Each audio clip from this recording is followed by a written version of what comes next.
Hey, this is Alex Head, founder of Subtext Radio. This is Subtext. Please go ahead and click the like button and the subscribe button. It really helps us to reach new audiences and promote the artists that we work with. Hit like and hit subscribe.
to Subtext Radio at the ZKU. A little starter sign just to make sure everyone knows that this is on. 1 second, please.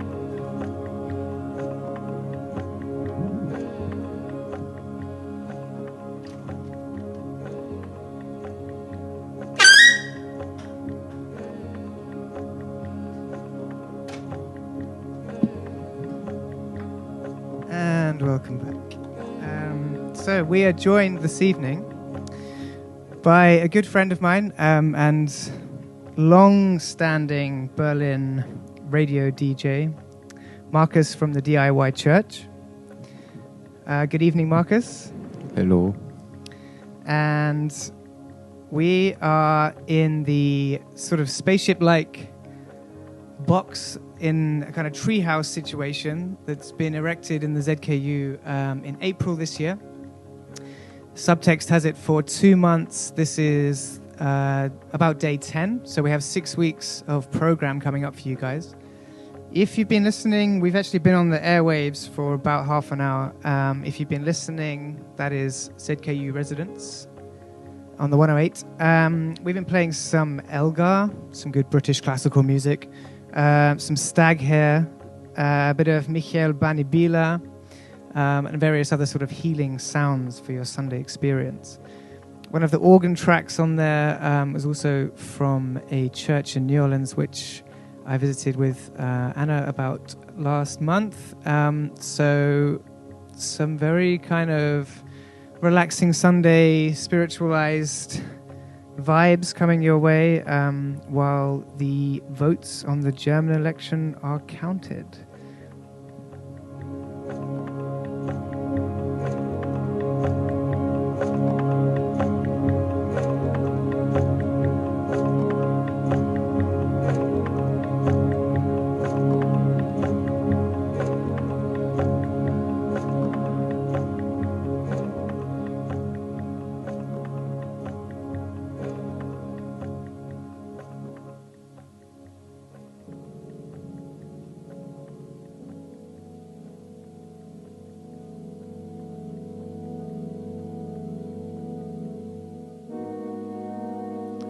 So, Markus, it's been a bit of a time being one of the themes of today. It's been a bit of a while since we sat with the mic and all the technology around us and everything. I guess the first time was a few years back. Yeah. And, yeah. Now you have a nice studio, too. Yeah, it's nice that there is this thread, in a way, joining the two shows. So when I first got involved with recording and documenting work and using the radio as an outlet, Markus was, I think, probably the first person to have me on the radio, I think. Yeah? Yeah. Cool, nice. For Dogged Lands in 2000, it would have been like 13 or something, huh? Yeah. I'm bad with stuff like this. I think it was 2013. Yeah. I mean, I don't blame you. For the listeners, Markus has been putting out a show pretty much once every week for about 7 years now. Is that right? On the d.i.y Church Radio? Yeah, like I started in 2009, and then from the 1st of January 2010 on, I did it every week. Wow. But now I'm becoming lazy, or I don't know. There's a lot of online streaming stuff, so it's also sometimes difficult to tell yourself why you even want to do this if there's already so much out there. Yeah, I guess there's always that feeling that there's so much content, and on the one hand, you only have enough time to absorb and process a certain amount, and on the other hand, you have to consider like who is listening, or kind of like what you're putting back. What's the quality versus quantity relationship going on? I guess that's something which everyone has to come up against at some point, whatever medium you're in. I guess I'm thinking about, well, this is 6 weeks. Let's push out a bunch of shows and see what happens. But thanks for coming in today. So, yeah, I guess other aspects of the program will include some readings by Anna Kostreva on the decline of the Great American City. That should be coming up on the FM channel for the residency next week. Confirmation of dates with Anna later on next week as well. I have to say thanks, of course, to 199 Radio, who will be subsequently streaming the work out of their London station. Big up Frederick and everyone down there. Thanks, of course, to ZKU. And other aspects of the program in the next 6 weeks will explore science fiction, public art and politicized art practices in Berlin, including Kunstrepublik, but also a discussion group with Catherine Ryan and Amy Spears. That's coming up this Wednesday at the Vierte Welt. I'll be there with a mic documenting it, so you can expect a piece on that in a few weeks' time. More immediate programming from Subtext is the first show is this Tuesday. That's going to be live streamed on 199 Radio out of London. That's the track mixdown of the new political pop song coming out of Studio One Voices Reading Group. Catherine Ryan's going to be here on the keys. I'm really looking forward to that one. It's going to be a kind of sing-along manifesto jam session. You know, tune in. We're going to live produce that track on Tuesday. That's Berlin time, 5 till 7 p.m. London, 4 till 6. So, Markus, maybe you could give us a little bit of an outline about what you've been up to. You've been talking with Lucas Crane, a.k.a. Non-Horse. Lucas was here for a week in Berlin to have a look at the sound studies program of UDK, the art school here, because it's in English and it's like a 2-year program thing. And then I thought, maybe it's a good idea to make an interview with him, because he comes kind of from a writing background, and then does a lot of like tape collage stuff, but works a lot with theater people. Okay. So it's not really like someone who plays music. In the interview I made, he will also tell himself a little bit how he looks at it. And he has a Twitter where he talks about time traveling. So I thought, maybe it's a good idea to ask him about time traveling. Okay, cool. So his Twitter feed is like dedicated to time travel, or? Yeah, sort of. Like, he explains it as well, so I don't want to say too much, but it's like a time traveler who is caught in presence. Nice. Or sort of. Yeah, I'm sure that's going to resonate with some of the sci-fi stuff next month as well. Wow, cool, it's sci-fi. And I mean, I was looking at his work, and he works with like cassette tapes as well. Is that right? Yeah.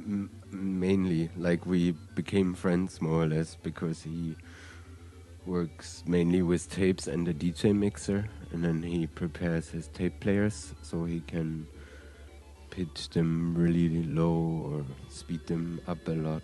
And it's like a hip-hop mixing style, but for like tape music related stuff. Yeah. And so I guess this is I mean, from reading his website also sounds a bit like a manifesto, actually. Yeah. And it's kind of like, there is some fluxus to his position, definitely, or Dadaism, or like. In the cut-up, I combined it with other works. So he just recently started to make a series of tapes with an artist who always does the artwork about contemporary time traveling. And it's sort of like a catalog with advices and examples about contemporary time traveling. if you should find yourself in another dimension. Yeah. And it's well made. Like, it has some really creepy but poetic moments, and usually Yeah. I'm not so into this stuff, Yeah. but it's kind of interesting. Like, Yeah. he puts... Yeah. And I think he want to do it monthly. Like, every month he wants to do one Okay, tape, kind of. cool. And so it comes in cassette tape form, or Yeah. okay, yeah, Not sure. Maybe he also has a Bandcamp for it. I didn't... yeah, Because I have the tape, so yeah, I didn't check online for it. yeah. I felt like his whole kind of his whole kind of position was, I am jamming culture for after the apocalypse, essentially. Interesting. Yeah. He definitely has yeah. I can see this with the apocalypse. There is some science fiction also about his whole personality, I would say. Okay, so are we going to hear his voice? I was going to say, otherwise, how do we know he really exists in this dimension at all? But I've heard his voice, so I believe you. But otherwise, I wouldn't believe you, because it's kind of more fun not to believe you, maybe. I don't know. But, okay, cool. Yeah, I mean, that's the thing. So to look at your work and your homepage, for example, and then his work, one of the connections I guess I would make is this idea of resilience and like pushback against slick, shiny, if you want to call it modern, like technological advances and like hype. User friendly. Yeah. But then did you count yourself on the user friendly or the user unfriendly side? I would say user friendly, because it's kind of challenging the user to get into it. Okay. But it can be also unfriendly in a way. Yeah, because it can be, I mean, it's not necessarily the easiest thing to deal with in terms of like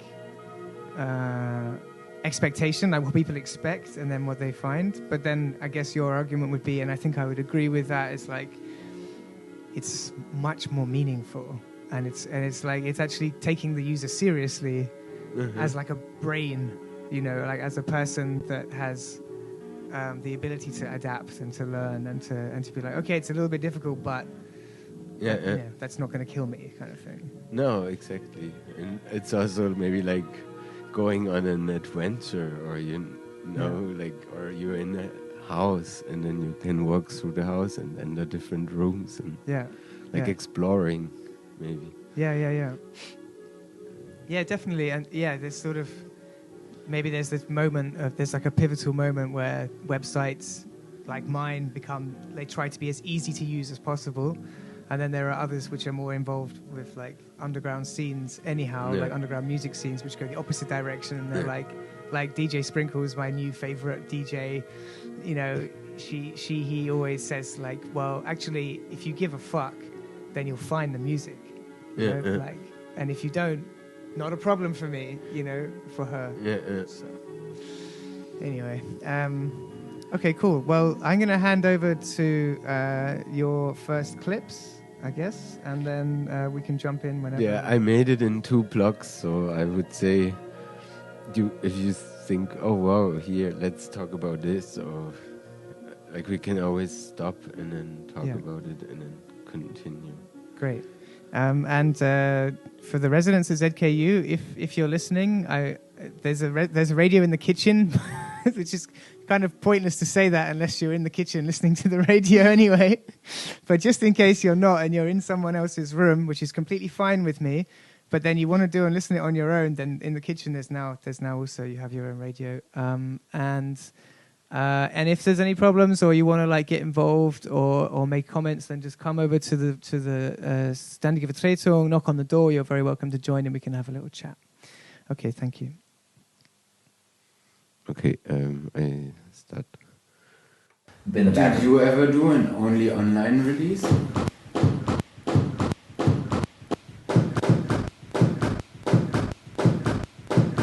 There's so many more middlemen. and that's turning into the only surviving job. You know, like the way you create capital, the way you create value is by insinuating yourself into something that's already been done. It's a flow, like an exchange of information or exchange of money or meaning or something, and people are just trying to put different toll booths in between those things ad infinitum. And that's like the point. It's like the only way, like as the you can speak about it economically, like as the here we are in late neoliberal capitalism, and the inequality is ballooning to such a degree where the only way you can make money is by being a landlord or being a middleman of some kind, where you're taking a bit, it's the exploitative kind of thing.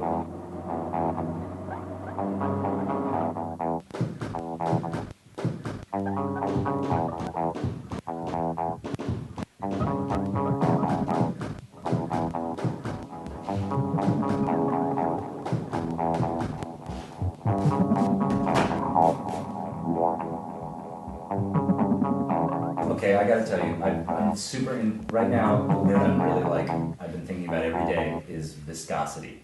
What does it mean? It means stickiness. It means a fluid that's goo. That tape I gave you, the back says "time is literal ooze." This is what I mean.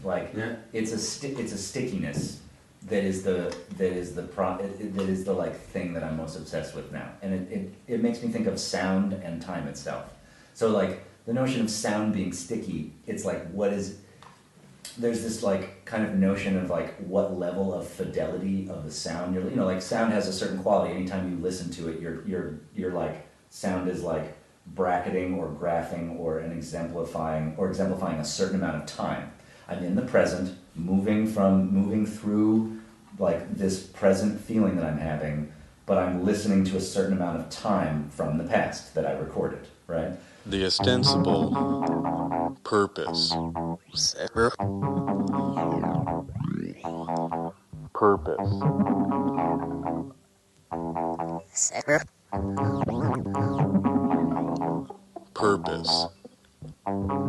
of my lecture, demonstration, Principia Schizophonica is to explore in some detail both the expressive or artistic and the philosophical implications of the expanding cultural predominance of communications technologies and electronic media that are rooted in and engendered by the phenomenologically violent, though technically sanitized act. Your passport, please. What? Your passport, please. My passport. Your passport, please. You want to see my passport? Your passport, please. And who are you? Your passport, please. Okay, and you Your are... passport, please. Your passport, please. Your Wait a passport, minute, please. this is a Your sample. passport, please. You're a Your sampled passport, voice.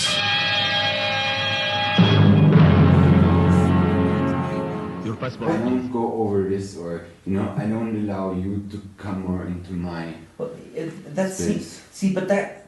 I don't know. There's some aspect to this that always feels wrong, because it seems you need to make borders and boundaries between things for commodification, for some sort of packaging, but I do know that there is a very real aspect of defining borders and defining positions in space and time, because that helps with articulation. It's supposed to help with understanding. That people need something to grab onto, apparently, to be able to understand something.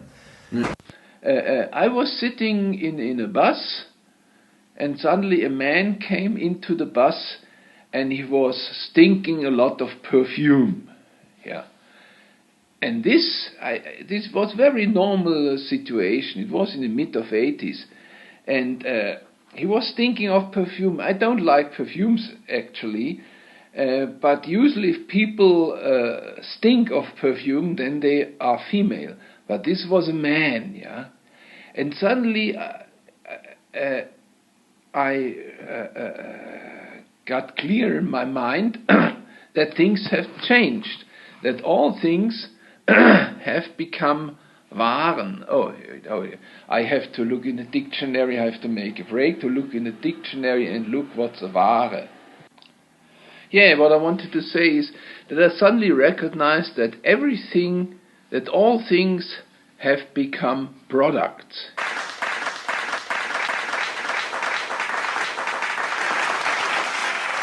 Like some people might make a vinyl or a tape, and others just do an online release. That's a big boundary. But I also think with the it's a big boundary on one hand, but then also I can produce an online release every day if I want. Yeah. It's really a lot, but I can do it every day. If I do every day a vinyl, it's a completely different speed or time, and also maybe some stuff I would upload on the internet, I wouldn't necessarily put on the vinyl all of a sudden, just because it's a different medium. But what annoys me, or where I'm like with the boundaries thing, I don't want to make a hierarchy between these mediums. I just think each medium needs to be reflected on the base of its medium and equally treat, you can't make... And via what you're talking about, one tends to find different kinds of data on different mediums. Right, as a and result. that's also how they are thought, and that's part of the concept or the curation. Today I had this with tradition. I read this article where someone on the wire wrote about, in a strange, not completely fully articulated way, about how all this micro-niche and how everyone makes ratings and how much click controls the music industry, and how people try to put an ambient bedroom record on the same level like a highly produced hip-hop or techno. And there's something wrong with that, I'm not even saying that this is necessarily wrong, but maybe the lack of criticizing it or thinking about a tradition, where this comes from, without having fear of the word tradition, because now when you say tradition, people have fear.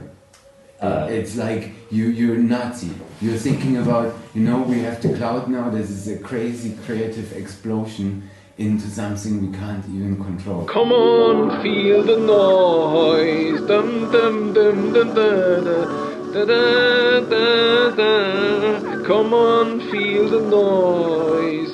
Come on, feel the noise. I like this song a lot, and I lived from it. Yeah, but that's not like this. People are already controlling it. Yeah, but that's you can't. That's what's weird about tradition. You can't. It's necessarily a tradition because it's irrevocable. Like you're in a shadow of it or something. It's so solid. But traditions evolve. Traditions evolve, and they are graphed in time, and you can be a scholar of them, and you can be, they can be figured out. They have a shape. They have a temporality. Like you can do something with them. You can rebel against them, or you can not, or you can make something else. But the internet has created this. We have to come up with new traditions every few minutes or something, like constantly, or we're doing something. So Die Entscheidung liegt bei uns, den User. Die Entscheidung liegt bei uns, den User. Die Entscheidung.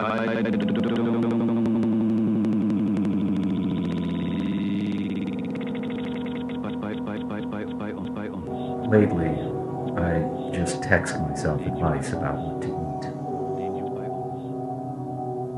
And I try to avoid my limbs being removed violently.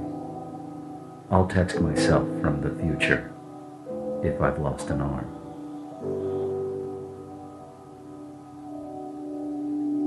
What I mean is that I'll text myself in the past, saying, don't go to the beach. Because at the beach I lost my arm. Then I don't wind up losing my arm, and I never did. About eating, I receive a text message from my future self, don't eat the fish, and then I don't. So I never did. So I never texted. But I did, because I took my advice, and I got the steak. I didn't go to the beach. I didn't lose my arm. I test things out. Both experiences are real. I feel bad for myself that loses the arm, that gets sick from the fish. But ultimately, it didn't happen to me. So it's hard to know. Yeah. You know, and you're like, okay. Yeah. So we're quickly getting to this level of like our lack of imagination as a species is like crashing right into the cloud. Into the cloud. Like the cloud is like, it's supposed to give on. We put all human knowledge onto this thing, and what do we use it for? We use it to like fuck each other up in the same like kind of animalistic way. Even talking in this image you're creating, if I would turn off the electricity now, so in the end you would, if you want to, for example, listen to music or look at art, you would still need to play maybe a guitar or draw something on the wall or and that's why that stuff. So this is still also a tradition of everything that comes after. Yeah, you that's can't why. deny this. That's why you need trying to. This is not the evil. The evil is more the humans and the way they instrumentalize it for their own benefit or laziness. I think It's laziness, but it's also human exploitation. Like humans think they need to exploit each other. When in the cultural sphere, when people are trying to like exploit each other, what you quickly get is like, you know, art. It's not art. It's just content. It's just like it's like a piece of. It's like a giant block of cheese, and you're just like cutting little slivers of cheese off, and it's like the same cheese, and it just goes. You can melt it on anything. You know, it's the like complete flattening of imagination, and that doesn't square with the history of. That's why traditions are useful. That's why, like, because we can climb these. These are kind of mountains. You know, we can climb them. Get sustenance from them. We can experience their crevices. We can graph them. We can look at them from above. You know, if it's just this flatness of constant innovation, there's something really childlike about that. Where it's always for me, it seems like as I age, that seems less and less like a good idea. But it's funny. That's also with the art critique. If you no longer criticize the music, you can't complain how shit it becomes. Right. If you only write promotion, like, come on. Somewhere you have to just start and be also fair to people who like to separate who's like just hating out of ego or who's actually interested in the broader frame. Or this is a tragedy. Some might say a distinctly moral tragedy. Experienced in the present, it's only thinking about a tragedy. It's not experiencing the tragedy. So somewhere, somewhen, I did. Are you starting to realize what this can do to a single personality? Better bring a couple of personalities.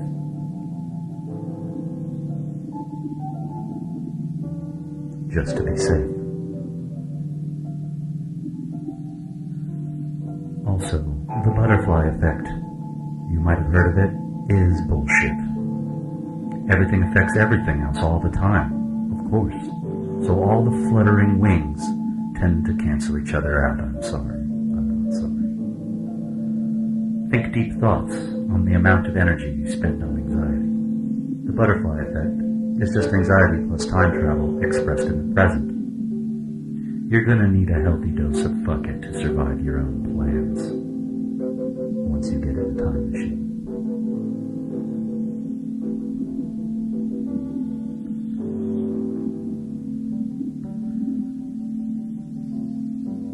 all that really winds, all that really winds up, all that really winds you up, all that matters, usually, is the amount of energy you have now, at any moment, and the speed you can deploy the stories of yourself to assert who you are before it is destroyed, as you ping back and forth in time according to your plans.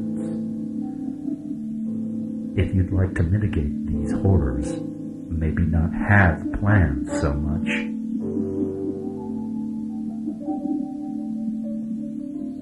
Or have plans inside of plans. Have a Rubik's Cube of plans. Your plans must be, they used to call it, fractal. They call it something now. Else. When? Of and consequently, profoundly and inescapably auto-erotic.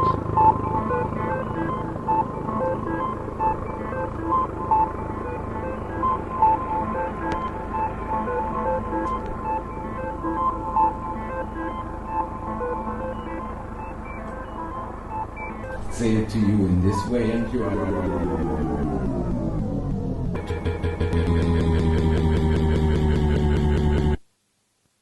So, woohoo. We are back in the studio, or are we?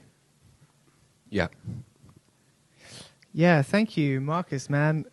So many things came to mind during that, which I need a little time to digest. Yeah, it's a lot of information and it's nearly only text. So there is this parts where you have this very calm, strangely filtered voice speaking, often about time traveling and stuff. Yeah. That's the contemporary time travel tape he does. Yeah.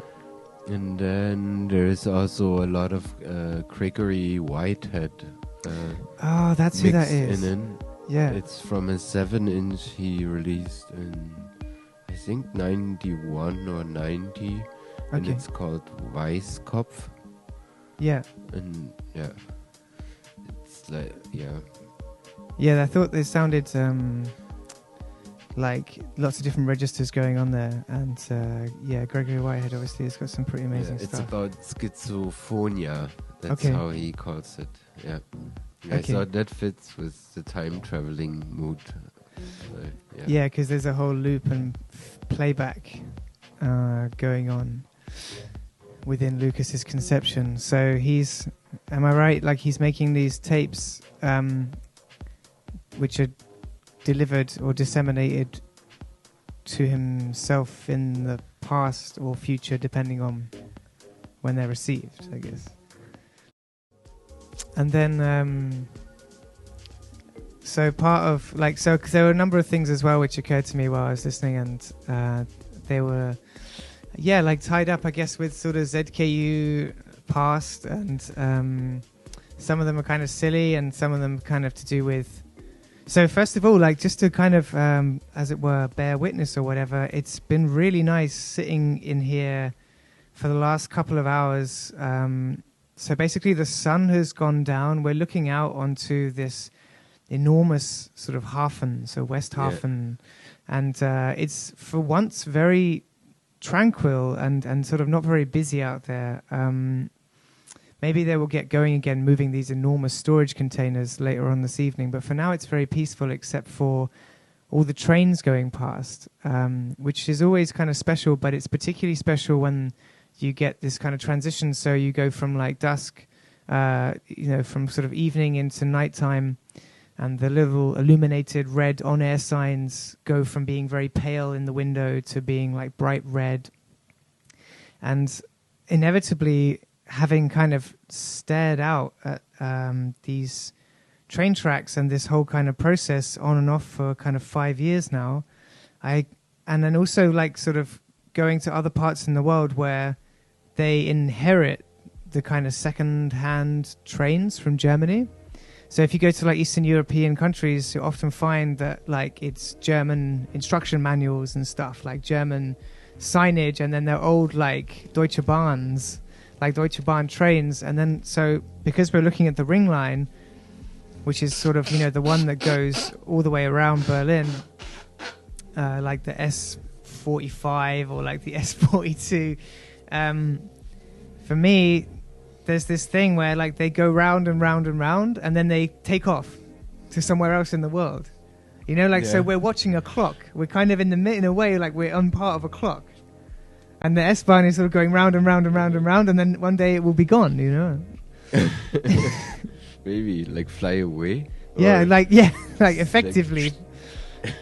Effectively flying off the tracks, but of course, probably more organized and planned than that.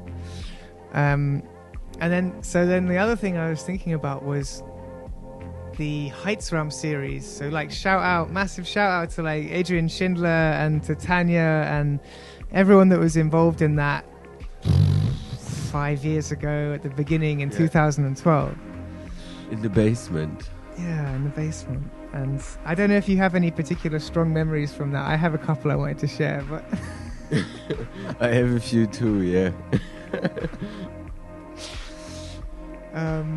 And like, so my one of the strong ones which came out of your piece was this idea of putting on the robot suit. And there was I don't know if you were there so I should explain. Hang on, let me go back a little bit. So Heizraum was an experimental music night in the basement for 2 years, run by Adrian Schindler, who was also one of the first residents here with Tanya and myself.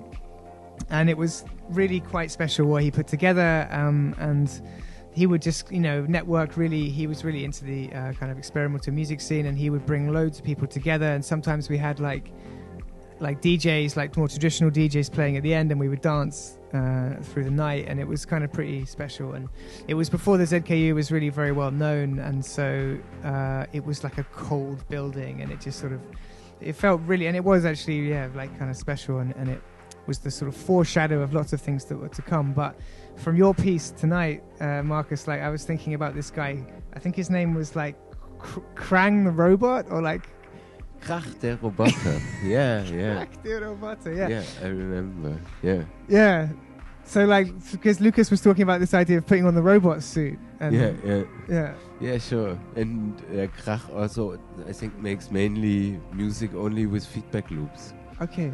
So that would also fit to the internal infinite loop. Yeah. yeah. And so, but so I just remember that he was so. It was just cool because I got this kind of behind the scenes, backstage. Did you had to help him to get dressed? Yeah, a little bit, yeah. Yeah. And he was so nervous, you know, and then nervous. Yeah, okay. So is he still making work then? Are you still? Yeah. I think he became a dad, but I'm not 100% sure. But I actually think, yeah. And just recently, so maybe he brings out a new record or something. Yeah. I saw his name online. Cool. And I don't know if you have any particularly strong memories of Heizraum or any particular things that you wanted to share or not while we pass by in time and space. I remember once Tore played. I don't know if you were there. And then he got too drunk and no one stopped really talking when he started to perform. And That's then right. after like a few minutes he became super angry that people didn't stop and destroyed his whole instrument and ran away. God. That's what, I do. More story, and I also don't want to. No, it's. I liked it too. It was nice, like especially with the harbor. I remember some days the sun already came up again, or it became light outside. Yeah, that's the thing. I mean, there's Behala Westhafen. Yeah, we have this yellow font. Yeah, it's sort of is this horizon which keeps appearing and keeps coming back, and lots of stuff that slowly accumulates on that horizon, right? I mean, you've got the storage containers, the trains, you've got the memories, the stories, the whole thing. So, let's travel back in time again with Lucas when you're ready to cue us in. Then let's go. Okay. Yeah, I can. So what I maybe do is I just continue a little bit from where we stopped, and then I forward, because it's quite long. I don't know if you want to listen to the whole thing, but it's maybe too much. Okay. It's intense. Yeah. Well, let's see how we go. Yeah, as you like. Cheers. To the, let's say, the Kurdish boy on the street in another way, and he still understands. Yeah. This way.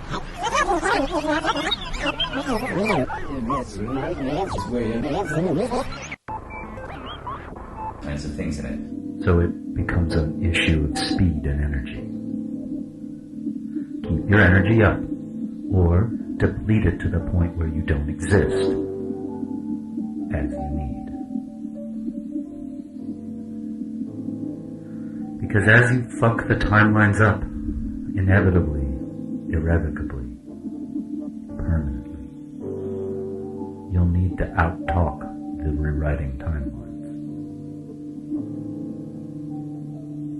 The dream forgetting. You might have to be vulgar. The hangover cloud. If you fall down, maybe stay down. And as the world and the self is stripped away, you better be able to tell the story and keep telling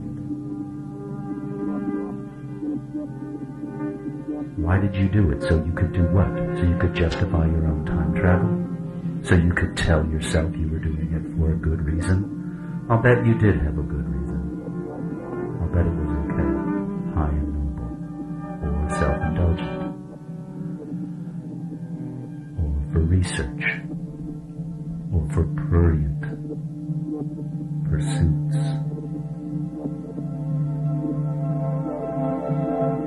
Don't time travel for love, or maybe only time travel for love.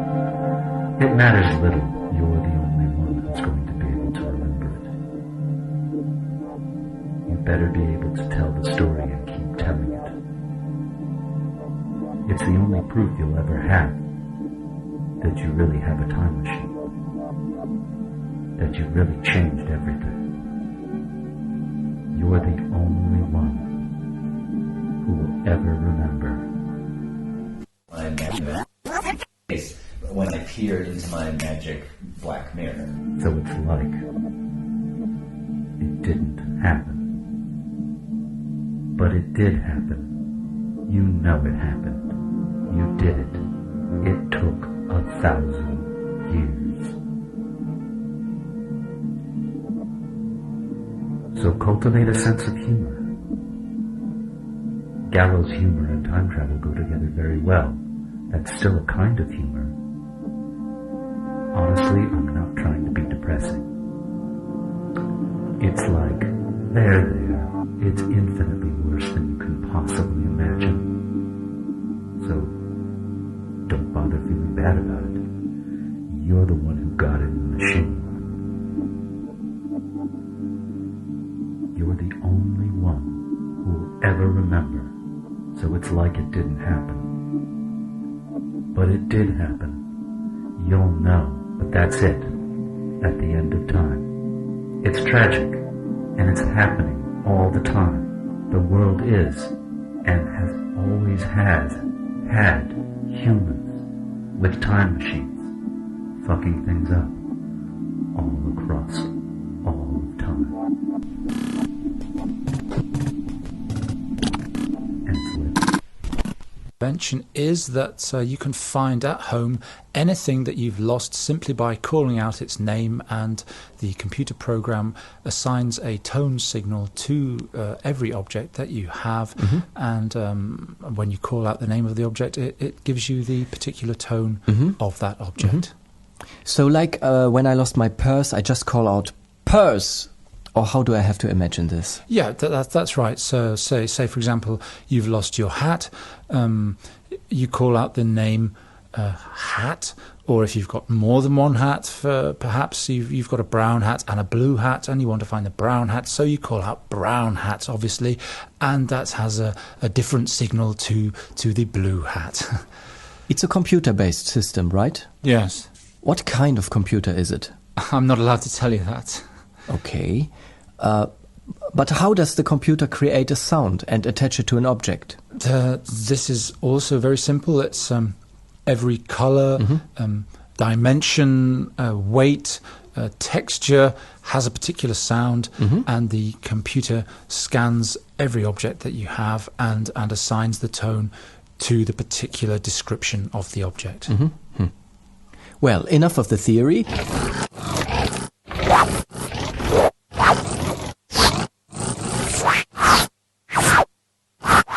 I think so.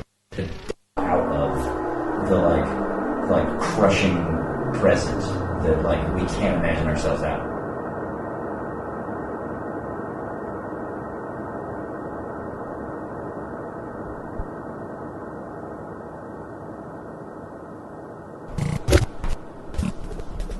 It's just playing God with people's lives.